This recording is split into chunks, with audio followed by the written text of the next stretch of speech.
मित्रों, आप सभी जानते हैं कि भारतीय राजनीति के चिर युवा और चिर व्याकुल नेता के पीछे उन्मत्त चिरविघ्न संतोषी पार्टी किसी भी अच्छे से अच्छे अनुष्ठान में विघ्न उत्पन्न करके कैसे संतोष प्राप्त किया जा सकता है, उस प्रवृत्ति की परिचायक कांग्रेस पार्टी के साथ पता नहीं कौन सी समस्या है कि भारत का इतिहास जब जब करवट ले रहा होता है तब तब वो उस अवसर के साथ खड़े न होकर उसका बहिष्कार करते हैं।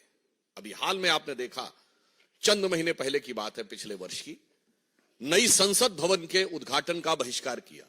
भाई, नई संसद भवन 150 वर्षों तक चलेगी, इसका भारतीय जनता पार्टी अथवा प्रधानमंत्री श्री नरेंद्र मोदी जी से तो कोई मतलब नहीं है। उस ऐतिहासिक अवसर का बहिष्कार किया, जबकि उल्लेखनीय यह है कि अंग्रेजों के जमाने की संसद का बहिष्कार नहीं हुआ था वॉइसराय के टाइम में। जीएसटी लागू हुआ, भारत के कर संरचना में, टैक्स स्ट्रक्चर में ऐतिहासिक पैराडाइम शिफ्ट हुआ, उसका बहिष्कार किया।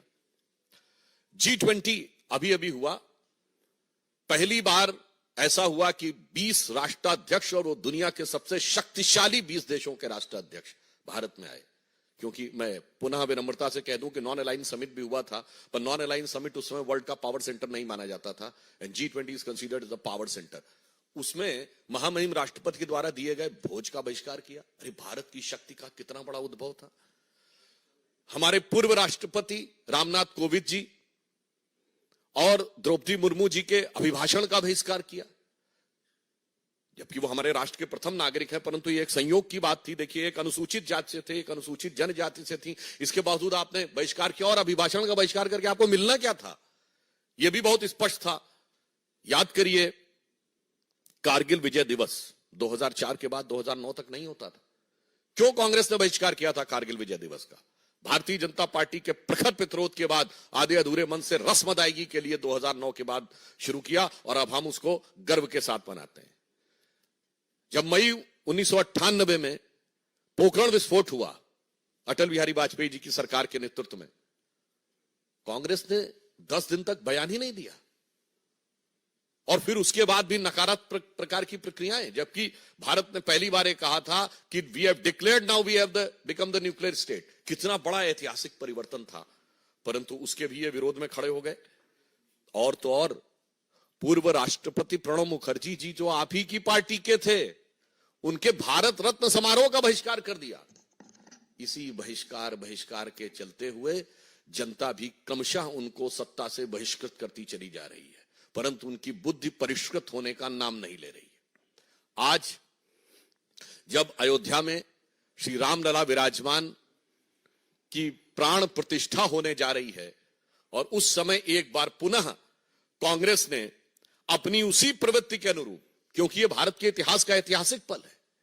यदि आजादी 800 साल की गुलामी के बाद हमें मिली थी 1947 में, यद्यपि कांग्रेसी कहते हैं 200 साल की गुलामी, हम कहते हैं 800 साल की गुलामी, तो ये 500 साल के संघर्ष के बाद भारत का वह स्वाभिमान उभर कर सामने आने जा रहा है, जिसके के लिए सरदार पटेल ने कहा था सोमनाथ मंदिर की प्राण प्रतिष्ठा के समय कि जब जब भारत स्वतंत्र हुआ था तो सोमनाथ की अट्टालिकाओं ने आकाश को छुआ था। और उस अवसर पर यहां एक बात और स्पष्ट करना चाहता हूं, कांग्रेस अपनी प्रवृत्ति के अनुरूप है। मैं आप लोगों के सुलभ संज्ञान के लिए कोट करना चाहता हूं कि जब सोमनाथ मंदिर की प्राण प्रतिष्ठा हो रही थी, तो जवाहरलाल नेहरू जी ने 24 अप्रैल 1951 को जाम साहब दिग्विजय सिंह, जो कि उस समय सौराष्ट्र के प्रमुख थे, यानी like technically the chief minister, और उन्होंने जब इनवाइट किया तो नेहरू जी ने क्या लिखा था मैं बताना चाहता हूं, इसलिए कि कांग्रेस उसी परंपरा में चली आ रही है।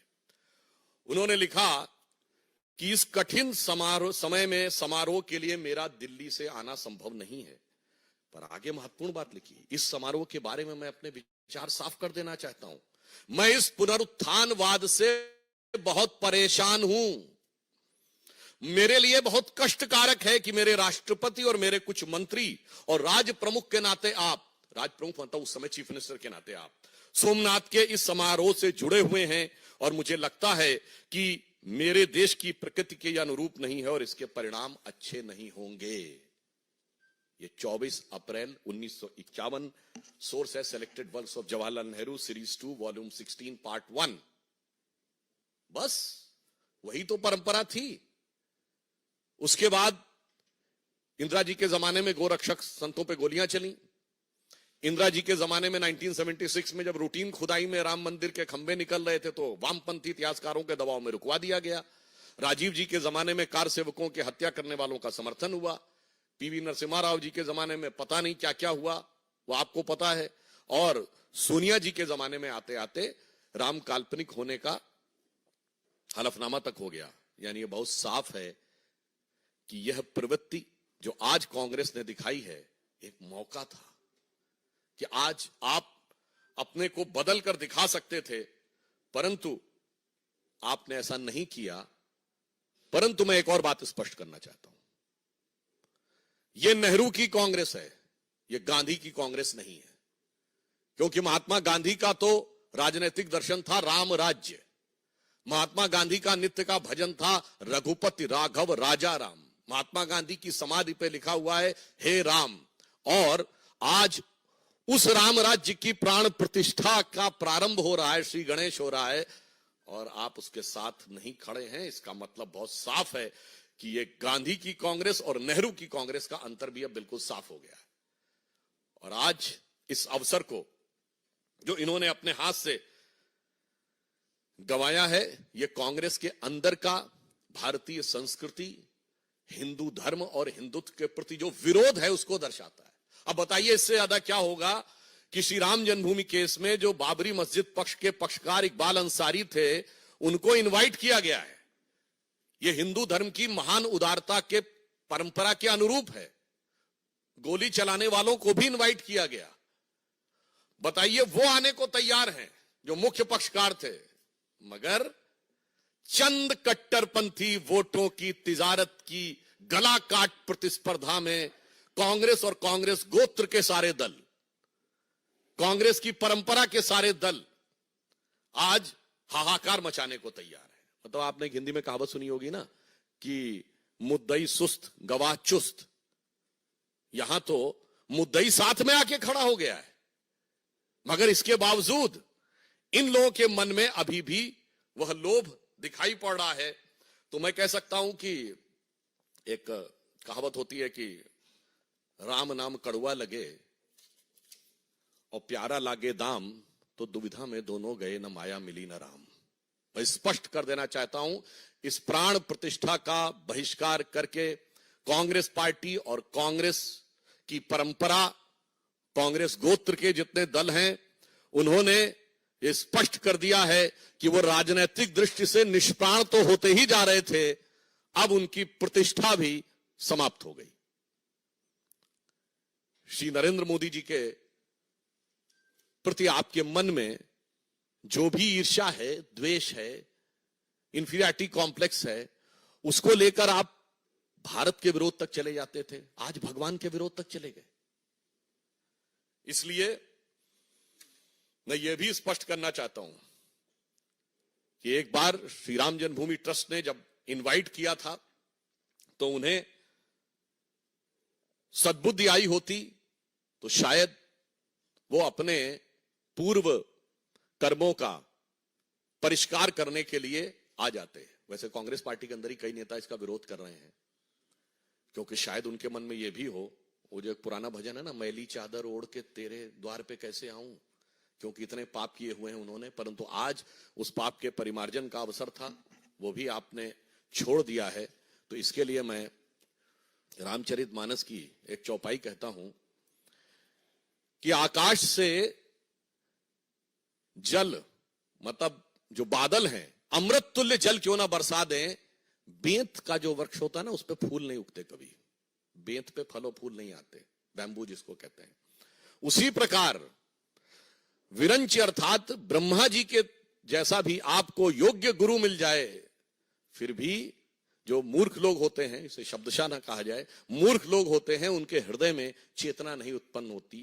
तो कहा गया है जदपि सुधा बरस ही जलध, फूल ही फल ही न बेद, जो गुरु मिलहि विरंचि सम मूरख हृदय नचेत। इस कारण से उनके हृदय में यह चेतना नहीं आ पा रही है। परंतु मैं अंत में पुनः स्पष्ट करना चाहता हूं कि हर ऐतिहासिक अवसर का विरोध करते करते कांग्रेस ने आज भारतीयता के श्रेष्ठतम मूल्यों के प्रतीक भगवान श्री राम के मंदिर की प्राण प्रतिष्ठा का बहिष्कार करके यह दर्शा दिया है कि उनके लिए राजनीति, और राजनीति में भी कट्टरपंथ की राजनीति, हम किसी समुदाय की बात नहीं कर रहे हैं, कट्टरपंथ की राजनीति अधिक महत्वपूर्ण है और राष्ट्र के आदर्श और प्रेरणा कम महत्वपूर्ण है। इसलिए मैं यह भी कहना चाहूंगा कि भगवान राम वो आदर्श हैं जो सभी मत संप्रदायों के लोग मानते हैं। दुनिया का सबसे बड़ा बौद्ध देश थाईलैंड का राजा टाइटल होल्ड करता है, किंग रामा द 10th। सबसे बड़ा मुस्लिम देश इंडोनेशिया में प्रतिशत के हिसाब से भारत से ज्यादा रामायण होती है, सारे पात्र मुस्लिम होते हैं। लगभग 60% देश जहां नास्तिक हैं, वहां साउथ कोरिया की लेडी मानती है कि उसका वंश परंपरा भगवान राम से है। परंतु अफसोस की बात यह है कि यहां पर जो लोग अपने को गांधी का स्वयंभू उत्तराधिकारी कहते हैं, वो इसके विरुद्ध खड़े हैं। अफसोस की बात यह है कि आज तक उन्होंने अपने बाकी कर्मों के लिए कभी माफी नहीं मांगी है, मगर यहां पर उनको विरोध नजर आ रहा है। तो इसलिए मैं स्पष्ट रूप से कांग्रेस से कहना चाहूंगा कि आप इसके द्वारा यह साफ स्पष्ट कर दीजिए कि अब आप अपने पुराने बयान पे कायम हैं कि नहीं। श्री पीवी नरसिम्हा राव ने दिसंबर 1992 में कहा था ना, वह तथाकथित मस्जिद दोबारा बनवाएंगे। वो बयान से तो बहिष्कार किया नहीं, अपना विड्रॉ किया नहीं, और इससे विड्रॉ कर रहे हैं। यह दर्शाता है कि कांग्रेस के अंदर की मूल प्रवृत्ति क्या है। धन्यवाद।